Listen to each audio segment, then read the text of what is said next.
Gadis barbar pilihan Ustadz tampan. Bab 122. Sekarang ini Ikram begitu bahagia, dia tidak akan menahannya lagi. Ingin menunjukkan pada semua orang jika dia bahagia memiliki Yulia dan bayi yang istrinya kandung. Masya Allah, Ustadz Asyap atuh. Pesanannya akan saya buat spesial untuk pasangan serasi ini. Yulia menatap suaminya lalu menggeleng heran. Memangnya ada martabak bentuk hati Mas? Penjualnya nanti susah ngebentuknya loh. Mas ini ada-ada aja buat orang kesulitan. Ini Mas Eden udah jualan martabak selama 10 tahun sayang. Mudah baginya buat martabak bentuk hati.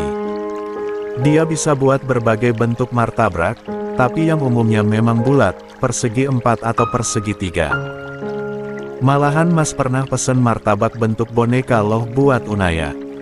Yulia beroh walaupun agak tidak percaya.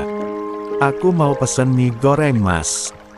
Terus telur gulung juga Mas. Sama itu. Aku mau siomay dan sate juga. Ada bakso juga ternyata. Aku mau juga Mas. Ikram tertawa akan tingkah lucu istrinya yang melompat-lompat layaknya anak kecil yang meminta pada orang tuanya sebuah mainan yang harus mereka beli. Bedanya istri kecilnya ini antusias hanya karena makanan di pinggir jalan. Masya Allah Zaujati, kamu benar-benar menggemaskan. Mas tidak salah membawamu ke tempat ini hingga kamu melupakan sejenak masalah hari ini, gumam Ikram, mulai mengikuti istrinya yang sudah ada di depan penjual mie goreng. Seorang bapak-bapak sekitar 50 tahun ke atas tengah membuat nasi goreng sambil beratraksi. Sisi katel yang dia pengen menggunakan lapnya itu dia goyangkan ke atas dan ke bawah hingga membuat mie goreng yang penuh dengan bumbu terutama kecap bergoyang ke atas. Yulia begitu takjub melihat kehebatan bapak-bapak penjual mie goreng ini. Dia tentunya tidak akan bisa melakukan trik hebat ini, mungkin ujung-ujungnya mie-nya akan jatuh mengenaskan ke bawah. Prok prok prok. Dia bertepuk tangan dengan antusias. Bapak hebat banget. Aku pesen 5 mie goreng Pak. Sayang kenapa banyak? Kamu yakin akan memakannya semua? Gak dong Mas. Mas Ubi kan bilang aku jangan makan banyak mie karena gak baik untuk kesehatanku. Ini aku mie-nya akan kasih ke Bunda, Ayah dan Kak Aish. Berarti belinya 4 aja sayang. 5 Mas, aku 2 pesennya. Kalau 1 gak kerasa Mas, hehehe. Ikram tersenyum dan hanya menggelengkan kepalanya melihat kelakuan istrinya. Jadi kalian mau pesen berapa nih? Tanya Bapak Bento. 5 Pak. Seru Yulia. Siap. Bapak akan segera buat mie spesial untuk kalian. Dijamin kalian akan kembali lagi kesini demi bisa makan mie Bapak Bento yang ganteng ini. Setelah memesan, Yulia tidak puas.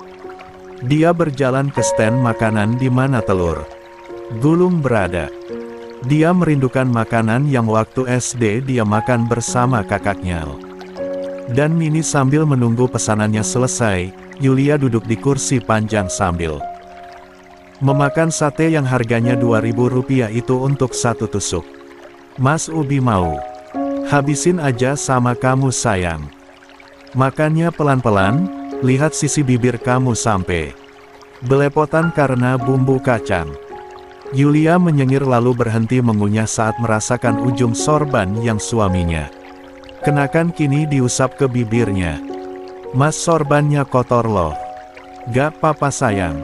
Makasih banyak Mas Ubi.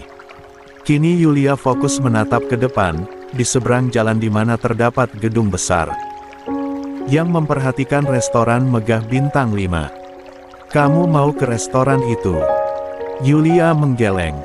Kenapa? Mas mampu kok untuk memesan tempat duduk untuk kita berdua. Dan kamu bisa makan sesuka hati di sana.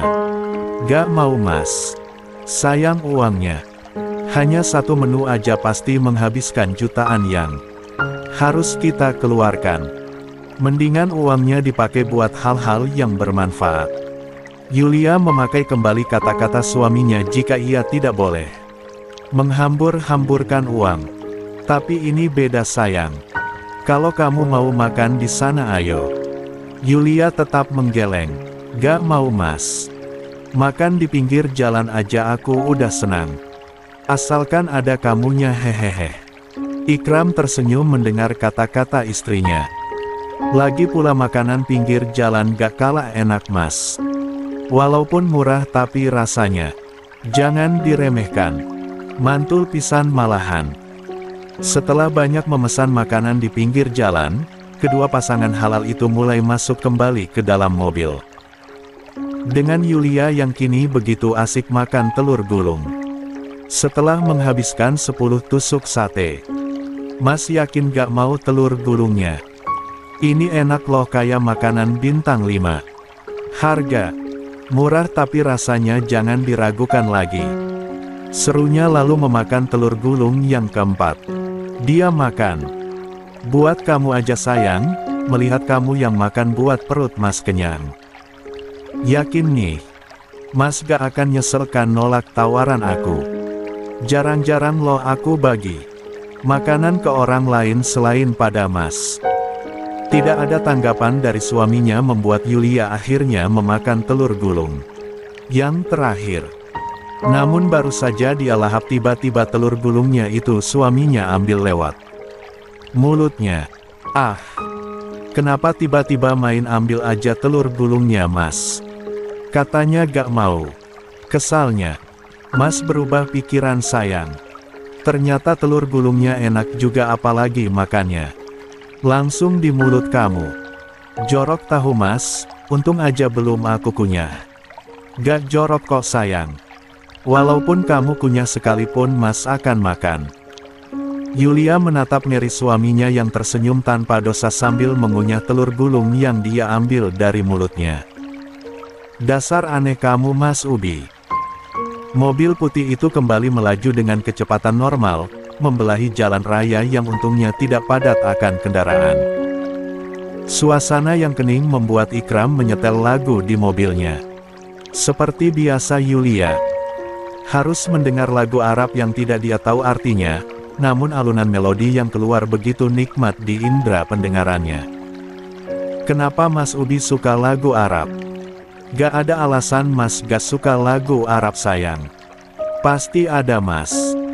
Mas juga menyukaiku pun ada alasannya, desak Yulia begitu penasaran. Karena arti dari lagunya indah sayang. Apalagi lagu Ladisting, jawab Ikram akhirnya. Memang artinya apa? Artinya tentang rindu pada seseorang, sayang. Sama mas sekarang ini lagi suka lagu Wedding Nasyid. Lagu apa itu mas aku baru denger. Ikram seketika mengalihkan lagu kesukaannya yang menjadi nomor 1 di hatinya itu pada lagu yang direkomendasikan oleh Rafael. Enak kan sayang didengarnya. Yulia mengangguk. Lagunya menenangkan dan iramanya pun membuatnya seperti ingin ikut bernyanyi, namun ia tidak hafal lagunya. Lagu Wedding Nasyid ini lagu yang dinyanyikan oleh Muhammad Al-Mughith loh sayang kalau kamu mau tahu. Siapa dia mas aku gak kenal. Muhammad Al-Mughith itu seorang seniman nasyid Islam yang terkenal dengan banyak karya dan memiliki suara yang merdu. Yulia mengangguk mengerti sekarang walaupun dia tidak tahu rupanya, lalu mulai merebahkan kepalanya di pundak suaminya yang kini fokus melajukan mobil. Ini lagu pastinya tentang pernikahan. Iya tentang pernikahan. Rafael meminta mas buat hafalin lagu ini katanya dia mau mas bawain lagu ini di saat pernikahannya dengan Aisyah. Jangan mas. Aku gak rela nanti di hari pernikahan Kak Rafael dan Kak Aisyah mas jadi pusat perhatian. Suara mas kan bagus belum lagi wajah mas tampan. Aku gak ridho nanti. Makin banyak penggemarmu mas. Sebelum kamu larang pun mas udah tolak kok sayang. Karena mas tahu istri cantik mas ini cemburu banget. Nanti akan ada tim hadroh dari pesantren kita yang akan meriahkan pernikahan mereka berdua. Yulia cemberut seketika. Aku gak cemburu mas. Sangkalnya. Iyain aja deh. Perempuan kan gak suka ngalah. Pria seperti mas ini harus mengalah. Walaupun faktanya kamu cemburu. Yulia semakin kesal, bahkan hidungnya kembang kempis. Sesaat kemudian dia menggigit lengan suaminya yang sedang menyetir. "Awsss, es sayang sakit." Yulia melepaskan gigitannya lalu kembali duduk tegak sambil memakan es buah namun tanpa es yang dia beli juga di pinggir jalan. "Maaf mas, kamu sih nyebelin jadi suami tahu. Gak mau ngalah padahal apa salahnya?" "Ngalah sih. Mas selalu ngalah sayang. Iya suka ngalah tapi ujung-ujung buat aku kesal." Ikram menghentikan mobilnya saat sudah sampai di depan gerbang besar kediaman Daneswara. Ternyata obrolan mereka sejak tadi membuatnya tak sadar sudah sampai di tempat tujuan. "Kita udah sampai di depan rumahmu, Zaujati. Jangan perlihatkan ekspresi kayak gitu dong." "Iya mas, salah mas, minta maaf." "Kenapa juga sekarang mas minta maaf?" Yulia semakin kesal. "Kan mas yang salah sayang." "Ish, mas gak salah." Ikram meringis kecil, istrinya ini membuatnya pusing saja. "Iya mas gak salah sayang. Udah jangan kesel lagi atuh. Lihat sekarang. Kenapa mas bilang mas gak salah?" Teriaknya tak terima. Ikram memukul kepalanya pada setir begitu frustasi akan sikap istrinya yang membuatnya pusing 7 keliling. Memang ya cowok itu gak mau ngalah. Maunya dimengerti dan gak pernah ngertiin ceweknya. Teriak Yulia lagi penuh kekesalan. "Sayang." Ikram tertawa menutupi kekesalan di hatinya. Dia mengangkat tubuh kecil istrinya ke dalam pangkuannya lalu mengelus perutnya. Apa karena hamil istrinya bertingkah menyebalkan seperti ini? "Sekarang kamu mau apa Hem?" Yulia membuang muka masih dengan wajah kesalnya. "Mas salah." Oke sekarang Ikram mengerti. Ketika istrinya bilang ia salah maka ia tidak boleh meminta maaf. Jika meminta maaf istrinya akan semakin kesal dan bilang ia tidak salah. Membingungkan bukan? Tapi Ikram mengerti apa yang tengah dirasakan istrinya. Dan kini dia harus. "Iya terus?" tanya Ikram. "Ya udah mas salah," ucap Yulia lagi. "Udah kan?" Yulia mengangguk pelan, lalu menjatuhkan kepalanya pada dada bidang suaminya. "Mudah kan?" Ikram untung saja peka. Kita seorang pria harus memiliki kepekaan yang tinggi, agar masalah dengan istri kita cepat selesai. Perempuan itu sulit dimengerti tapi ingin dimengerti. Dan Ikram sampai sekarang masih berusaha mengerti jalan pikir istrinya yang mungkin saja sama dengan perempuan di luar sana. Apalagi ketika sedang hamil muda sekarang, maka akan semakin sulit dimengerti. "Sekarang kembali ke tempat dudukmu. Lihat Pak Satpamnya sudah bukain gerbang. Bentar lagi kamu akan ketemu sama keluargamu. Bukankah kamu merindukan mereka Hem?" "Tentu aja rindu. Tapi aku mau tetap berada di posisi kayak gini. Tubuh Mas Ubi hangat. Buat aku nyaman." Ikram mengelus kepala istrinya yang tertutupi oleh kerudungnya, lalu menggunakan satu tangannya dia mulai menyetir dengan masuk ke dalam kediaman keluarga istrinya yang begitu sunyi. "Ayo kita keluar sayang." Yulia melepaskan pelukannya, bukannya dia turun dari pangkuan suaminya malah membuka kancing bagian atas suaminya. "Sayang kamu." Wajah Ikram memerah tanpa bisa dia cegah. "Malam ini kan mas akan langsung pulang ke pesantren. Dan aku tidur di rumah orang tuaku. Jadi biar aku tidur nyenyak kan harus elus roti sobek mas. Tapi bukan di sini juga kali sayang. Gak ada yang lihat mas. Kacanya pun gak tembus pandang. Kenapa sekarang mas yang malu? Padahal kan mas selalu suka." "Bukan seperti itu. Ketika istrinya memulai dan menyentuh tubuhnya terutama area perutnya dia begitu sensitif. Bahkan kini tubuhnya panas seperti terbakar hasrat yang memuncak. "Udah mas," ucap Yulia menyengir tanpa dosa lalu mengancingi pakaian suaminya. Yang telah dia lepaskan 5 kancing. "Sekarang kita bisa ma."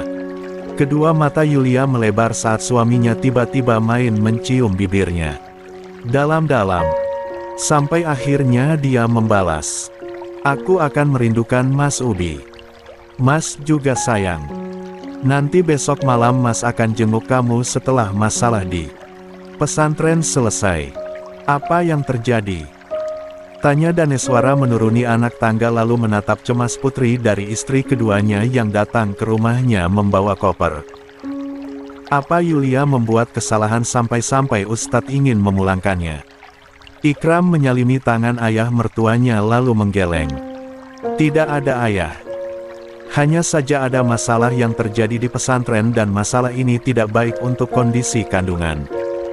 "Yulia, kandungan!" teriak Bunda Sarah yang baru tiba sambil membawa nampan yang berisikan teh manis serta cemilan manis lainnya. "Bunda gak salah dengarkan. Kandungan Yulia. Maksudnya Putri Bunda hamil." Ikram mengangguk sambil tersenyum tipis namun ada raut wajah sesal di matanya. "Yulia hamil. Maaf baru mengatakannya sekarang karena saya memiliki alasan tertentu untuk merahasiakan berita bahagia ini pada kalian termasuk semua orang di pesantren. Tapi, sekarang semua tahu istri saya sedang mengandung anak saya." Daneswara dan Sarah menutup mulutnya begitu syok, sampai akhirnya mereka mendekat dan kini mengelus perut Yulia. "Masya Allah, ini berita bahagia," seru Bunda Sarah menangis haru. Yulia tersenyum melihat kedua orang tuanya seantusias ini.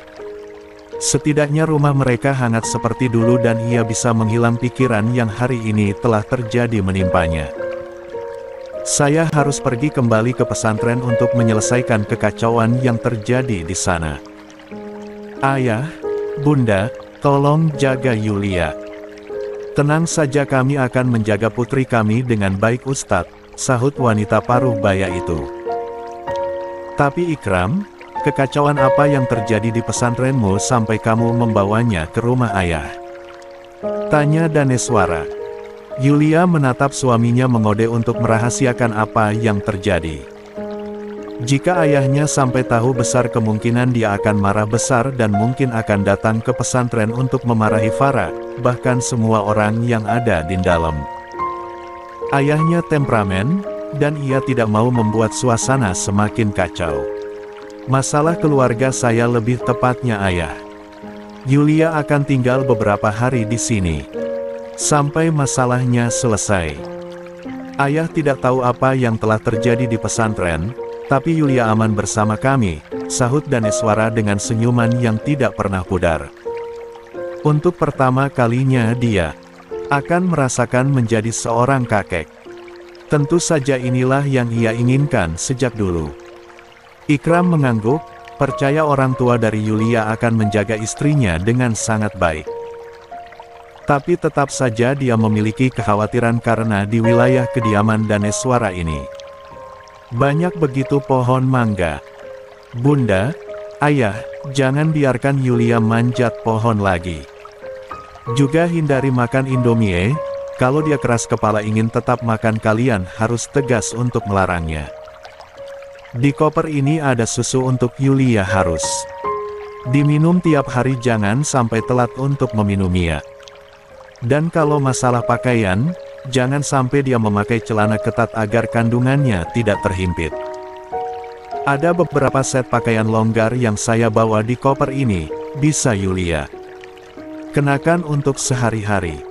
Dan juga, Mas udah aku ngerti kok jangan diperjelas lagi. Aku gak akan langgar, jadi tenang aja oke?" Potong Yulia begitu malu akan perhatian suaminya hingga membuat kedua orang tuanya hanya bisa melongo. Kesannya di sini ia seperti anak kecil. Ia sudah 20 tahun bukan anak berumur 5 tahun. Bunda Sarah akhirnya tertawa lalu mengangguk. Jangan khawatir menantu. Bunda akan menjaga Yulia dengan aman. Satu hal lagi yang harus kalian tahu, ucap Ikram kembali berbicara dengan wajah seriusnya itu. Mood Yulia kadang naik dan turun bunda. Kalau dia nangis kasih tahu saya. Lewat telepon. Mas Ubi udah cukup. Perlakuan mas ke aku kayak anak kecil tahu. Kamu memang istri kecilnya mas sayang. Yulia cemberut, namun hatinya tidak dipungkiri dia bahagia melihat suaminya perhatian padanya dan kandungannya. Tenang aja menantu. Putri ayah dan kandungannya akan ayah jaga 24 jam. Besok ayah akan cuti untuk beberapa hari ke depan, ujar Daneswara.